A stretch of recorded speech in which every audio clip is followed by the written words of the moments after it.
আসতো তাহলে আনন্দ হতো নাকি? কি বাবা হতো তো? গৌর হরি, হ্যাঁ একজন বাবা আমার মাথা নাড়িয়ে বলছে আনন্দ হতো। আমি বললাম যদি আসতো তাহলে আনন্দ হতো নাকি? হ্যাঁ তাহলে বলছে হতো। মানে সব মায়েরা বাবারা আমার জানে যদি আসতো প্রশ্ন করেছে। এখানে নাবাচক হয়ে গিয়েছে, উজ্জ্বল মানে আসেনি, এখানে এসেছে বর্তমান। কেন না গত সন্ধ্যাবেলায় অধিবাস দেওয়া হয়েছে।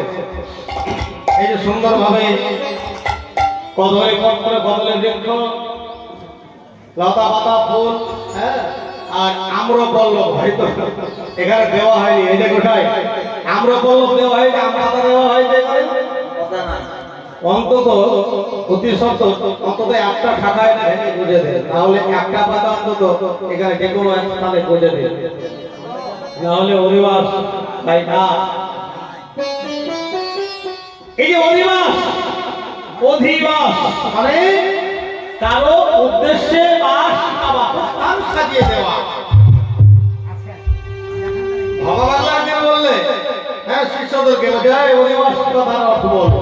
অধিবাস কথার অর্থ বলতে হবে কি বলতে পারছে না, বলছে দেখ অধিবাস কথার অর্থ হলো কারো উদ্দেশ্যে বাসস্থান সাজিয়ে দেওয়া, গৃহ সাজিয়ে দেওয়া, ঘর সাজিয়ে দেওয়া। হ্যাঁ তাহলে সুন্দর এই যে বাসস্থান সাজিয়ে দেওয়া হয়েছে এটাই হলো বাসস্থান। আর নিতাই গৌর দুই ভাইকে ভক্তগণের সঙ্গে নিয়ে এখানে আহ্বান করা হয়েছে গত সন্ধ্যাবেলায়। তাহলে এই স্থানটা আমার নিতাই গৌরের নিত্যের স্থান, হরি বলা কৃষ্ণ বলার স্থান, সেবার সম্পদ হরি বল। এই যে সুন্দর একটা বাসস্থান অর্থাৎ এটা হলো সেবার সুন্দর বাসস্থান। শ্রী শব্দের সুন্দর আর শব্দ হলো বাসস্থান, সুন্দর বাসস্থান সাজিয়ে দেওয়া হয়েছে। এখানে আমরা নিতাই গৌর দুই ভাই নৃত্য করছে, আমার ভক্তগণের সঙ্গে দর্শন করছে দাঁড়িয়ে দাঁড়িয়ে গললগ্নি কণ্ঠে পিতবর্ষ। কে না পদকর্তা বাসুদেব মহাশয়, যিনি এই পদটা লিপিবদ্ধ করেছেন, সে দর্শন করছেন আর বলছেন বাসুদেব বসে মনের হরিষে মনের